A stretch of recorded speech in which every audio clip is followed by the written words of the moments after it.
All right, practice 5 in Shells. Last day we had to be in Shells. Thought we got a little better today, a little more competitive. Tomorrow will be the first day of pad, so and I told the team sometimes we might look a little soft in Shells because we're not sure how to thud or it's not really live tackle to the ground. So hopefully tomorrow we'll get that taken care of. But we took some steps. And there's a lot of healthy competition, I think, at a lot of spots. So, Rich, of those steps, I mean, through your years, what's the hardest part of the installation for you? The thing that may take the longest? Well, the hardest part is, it's not coach speak. Is always in the first year.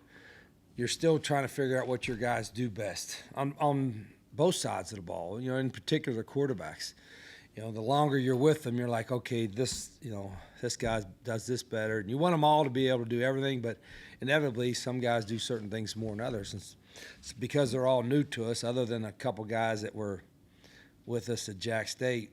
You know, we're still kind of valuing what they do best because everybody's got a system, but you still gear it somewhat to the strengths of what your players do. And but we've got time. We got time to sort that out. Figuring out, I mean, through spring and summer and then the first few days, are you figuring out what people do best? Yeah, I think we're trying to make them do all of our stuff because we'd rather everybody fit into one, certain kind of play sets. But there's so much. Defense, we do a whole bunch. And then offense, there's a whole lot we can do, but inevitably I don't do because, all right, this is who we're going to be this year, and you kind of focus on that. And we have a lot, I guess, put it in a simple way, we have a lot of things that we can do in our offense. Sometimes it look like all they do is run the same play over and over again. I was accused of that. I think last year, the opposing coach said, well, they ran the same play, 28 times. And I'm like, and we'd have run it 28 more if we had it, in that game. So I don't ever worry about having variety for the sake of having variety. But inevitably you want to have answers to situations.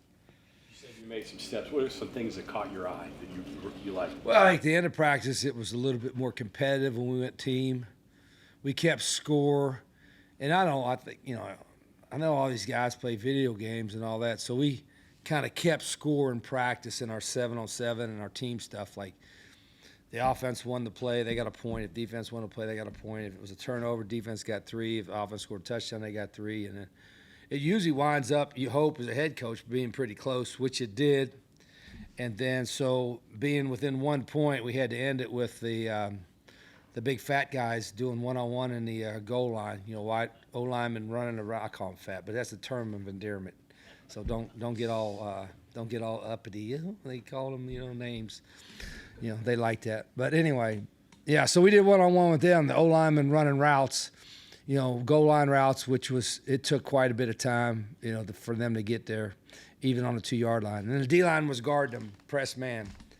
And surprisingly, we had 2 O-linemen made like big-time Sports Center highlight type of catches to win the day. So the defense had to do push-ups afterwards. So the offensive guys are probably happy.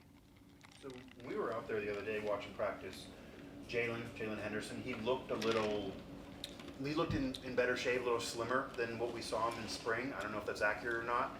Is that in all accurate? What's your thoughts on his progression? Yeah, I had to look at his weights. He looked kind of the same to me, but again, I haven't seen him. But yeah, I don't know. He may have dropped a little bit. I think he's in pretty good shape. All of our quarterbacks are running pretty good. I think they're all in pretty good shape, and that's going to be the hardest thing to sort out because not that you don't have enough. We got plenty of guys that are, I think, able to play, and it's just hard. Like you can play 2 receivers at a time, right? 2 tight ends at a time. You can play 2 running backs at a time, even 3. It's hard to play 2 quarterbacks at a time. It is, and when you got to get 5 guys reps. So I think Rhett's done a good job of managing them, and the days in pads. As I think I mentioned earlier to y'all, we'll probably be more live with our quarterbacks than I've ever been in training camp, just simply because we've got to find out, who could do what. In terms of Jalen, though, has he looked any different to you from spring? Because he was coming off an injury-plagued year. Yeah, I thought thought he looked good in the spring health wise. They all are supposed to be. Yeah, I think it's a little bit. The guys that were here in the spring, I think have a little bit of edge from that. But I'm thinking that they were. Say Scotty was here in the spring. Obviously, Nico was here.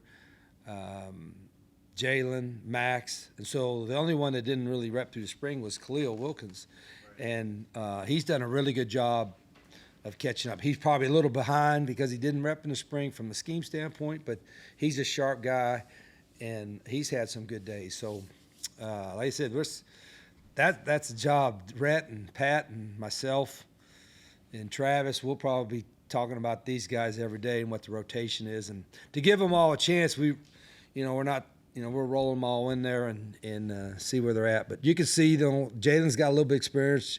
You could tell that Nico's got some experience because he's quicker to grasp things because he's played football and he's a sharp guy. So I think, again, it's all new, and I got to sometimes forget that they're all like a freshman in this system.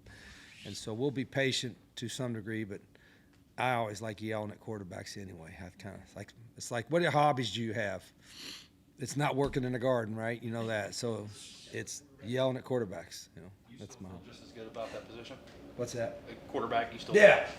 I just when we make some egregious mistakes where you hold on to the ball and throw it late and get picked, those are the kind of things that we'll fix. But I don't see too many of those. Is live with quarterbacks fully tackling to the ground? Yeah. When we go live. Now that won't be them. They won't be live all the time, but they will be live more than I've ever had quarterbacks live in camp before. And again, I'll probably tell you it was a lesson learned last year too, and maybe even a lesson learned throughout the years. But you got to be careful. We got to be smart about it. And I'll tell our players, like, people go, you get live. We don't cut tackle each other. Like cut down below the knees. We don't chop block each other. We don't take a blow-up shot. There might be a thing that could be a perfectly legal hit, and when you're going to knock the ball out and, blow-up shot, we don't do that. So you got to almost teach your guys how to be physical and live without being, a stupid teammate kind of deal. Is that why you do so much team? To see the decision-making, how the quarterbacks? One reason. And another reason was we talked about yesterday, the Kelvin Sampson quote. If you want to learn how to play football, play football. You know what I mean? In this sport, when there's 11 moving parts, all the individual stuff is good. The fundamental part is good, but it's played with 11 on 11. Would it be fair to say that when you are in pads tomorrow and you do go live, that's when you probably expect to learn the most about the quarterback so far? I do, no question. When we go live, I think you find out more about everybody. Who's going to finish a run, who can really tackle to the ground. Can you sustain a block? I'm kind of excited for it. I think players are too. We don't go live every day. And I'm not one to, we're done doing a Junction Boys thing and wearing them out and, going live and doing bull in the ring for 2 hours. Remember that drill? He had, just beat the hell out of each other, And you can't even do like the Oklahoma drill anymore, where you just like one-on-ones and tackle. And that was actually not a bad drill, but you can't even do that.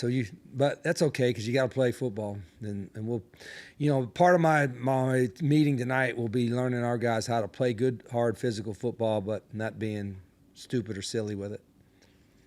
Last week that when the pads come on, you'll start to get more into special teams a little bit. How has special teams changed, would you say, over the last 20 years or so? And do you look and do you formulate your special teams differently now than maybe you did, say, when you first got here?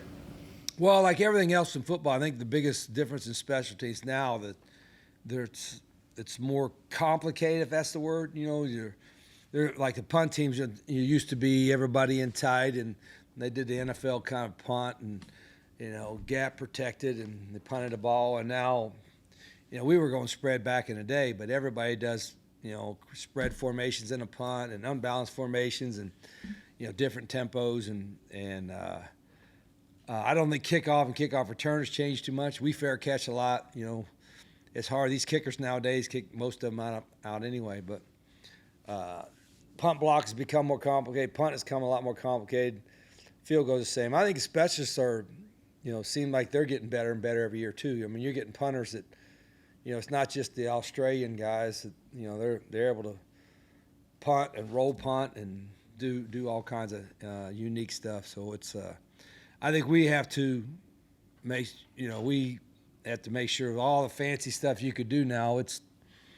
You still want to try to keep it as simple as you can. Has your philosophy of maybe like who plays on special teams, has that changed at all?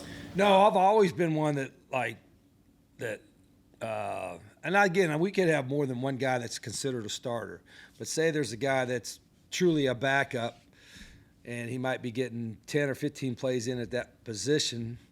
I'd rather have him, on a starting special teams unit than the guy in front of him, unless that guy in front of him is just a superb, guy like a return guy or something that you got to have on there. Because I like playing a lot of people, and that's an opportunity for some of the guys that maybe ain't playing 50 plays to get 10 to 12, 15 snaps in the game. So I know everybody says, well, you put your best guys on special teams and, at returner and some of that stuff you do. But me, I like having guys that maybe have been in a backup role, being a starter on a special team. Your time here, you were known for your offense, but you had some pretty good defenses. Where does defense fall into your coaching realm? What was the question? Where does the defensive philosophy fall into your coaching realm? Yeah, I mean, I started off, I played defense here, and so I started off my first couple years as a coach on defense, and then when I became head coach at Glen was when I flipped over and started saying, hey, let's run a 2-minute drill the whole game. But I've always kind of been like, I guess maybe defensive mentality from the standpoint, like a lot of people, I don't say a lot of people, some people that are spread, shotgun type oriented are like, just give me the ball back and I don't care what you do, where I'm in tune with everything we're doing on defense. I love, what Zach does on defense, but I trust him, so I don't have to get in his room, but I'll still get in his room and I'll still watch film and I'll still coach guys on defense every part, because I just, I think I like that part of it. I like the whole schematic part of offense, defense, and special teams. But you're right. When we had really good teams here, or if I had good teams everywhere else, we were pretty good on offense, but we were really good on defense. I was here. Our defense was unique. I liked being different.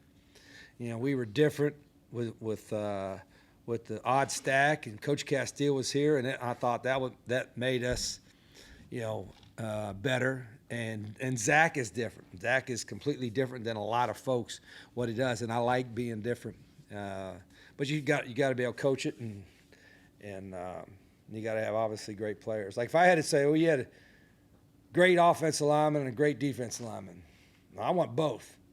Or you can only take one. Give me that great defensive lineman first. You know what I mean? Or you could have a great wide out and a great corner to lock down, shut down guy. Which one you take? Well, I might want that wide out, but man, give me that corner. You know what I mean? So if they don't score, we're not going to lose, right? Put the pressure on Zach. Bob, tell him that. Coach says if you shut him out, you're going to win every game. Yeah, that's good. Outside of quarterback, what's the hardest position to master on your offense? Outside of quarterback, typically you would say center, but our schemes aren't that complicated, so I wouldn't say center. I'd say the guy that has the most variety of things to do, which is probably perfect timing because I think you're talking to him today, is tight ends. Isn't that you having Coach Nicewater? Oh, he's not today. Is it tight ends? Because what we do with our tight ends now, 11 personnel, he's got to block with the strength and the power of an offensive lineman. He's got to be able to run routes in space like a wide receiver, and that's the guy that lines up all over the place for us. So I think the tight ends probably have the most to learn position-wise other than the quarterback. Did you get any running backs back today? No. Hoping that we might get one guy, and we're still working on maybe one or two coming in. So I don't know if you know this, but your 4 guys you're waiting on waivers. yeah, we are waiting on 4 guys. They filed a lawsuit. Our guys did? They tried to get an injunction, which I think you mentioned Saturday? I know you all don't have anything to do about that. Outstanding. Yeah, I was gonna say to actually be at this state is one thing, but I mean now you are here. You may get him back if they get an injunction. I don't know, but like Yeah, I'm hopeful. You know, those guys have been around. They got to work out on their own, and obviously they can help our program. And I know they've got attorneys, and we'll see where that goes. Can they sit in meetings? What's that? Can they sit in meetings with the team? No, they can't. They can do everything on their own. Now they can come by the building. We don't have to throw them out, but they're truly on their own, which is, geez, you know, we're a week into camp. You know what I mean? But I think, you know, the sooner we know something, the better. But we don't control that deal.